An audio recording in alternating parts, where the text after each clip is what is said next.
Hi beautiful ladies, welcome back to our channel. Today we are going to talk about dandruff and how to control it.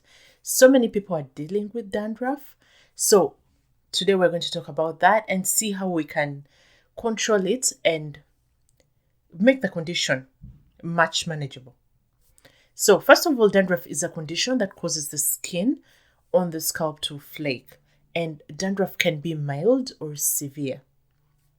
There are things that cause dandruff, and one, dandruff can be caused by irritated, oily skin. This environment creates a yeast-like fungus to develop. This fungus is called Malassezia globosa, and it feeds on oils that are on the scalp. Okay, so the second cause of dandruff is sensitivity to hair care products.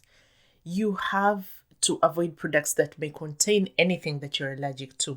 If you use any product and it irritates your scalp, then it will weaken your scalp, but eventually it will cause a dryness and a flaking. So, any products that you're allergic to will cause dandruff. The third cause of dandruff is skin conditions. For example, psoriasis and eczema. These conditions will cause dandruff because they create an environment of dryness.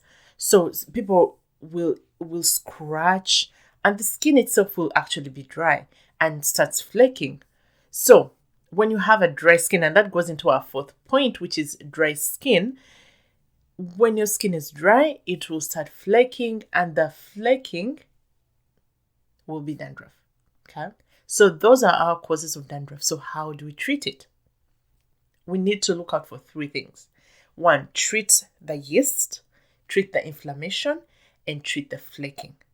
In order to treat the yeast infection, you need to use Nisro shampoos like this.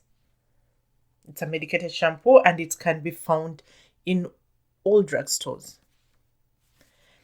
This shampoo is good because it contains ketoconazole, which is intended to kill dandruff-causing fungi that live on the scalp.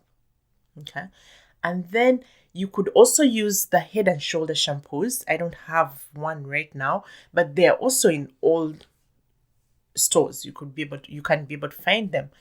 Those are good because they contain an antibacterial and antifungal agents, which takes care of the bacteria and fungi on the scalp. So that's how you take care of the yeast infection.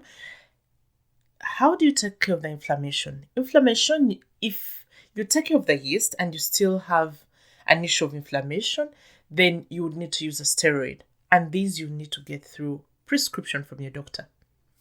Then the flaking, how do we control it? Flaking, you could use tar-based shampoos.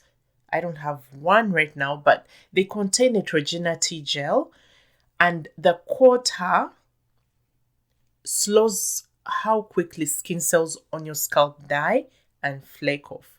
So you could interchange between these three shampoos. If you use any of these shampoos for a long time and their effectiveness reduces, then interchange between the shampoos. Okay, so if you use a medicated shampoo regularly or for several weeks and still your dandruff does not improve or reduce, then you may need a prescription strength shampoo or a steroid lotion. This may be able to help, and you would need to get this through your doctor still. Okay, those are some of the ways that you can take in order to control dandruff. And the thing is, once you use these shampoos, in the beginning, you may need to use them every day. But once you begin, at least for the first 1 week, then you could start skipping some days or some weeks and see how your dandruff is reacting or how your skin is reacting. Okay, so that's it for our video today. If you have any other way in how you take care of your dandruff, please leave a comment below. But other than that, these products can be found in all stores, drugstores. They're there. Yeah, so that's the end of this week's video. Thank you so much for coming by to watch. Those who are new, you're welcome to our channel. Thank you so much for coming by. Those who are returning, thank you so much for the support. Please consider subscribing to the channel. And until next week, cheers.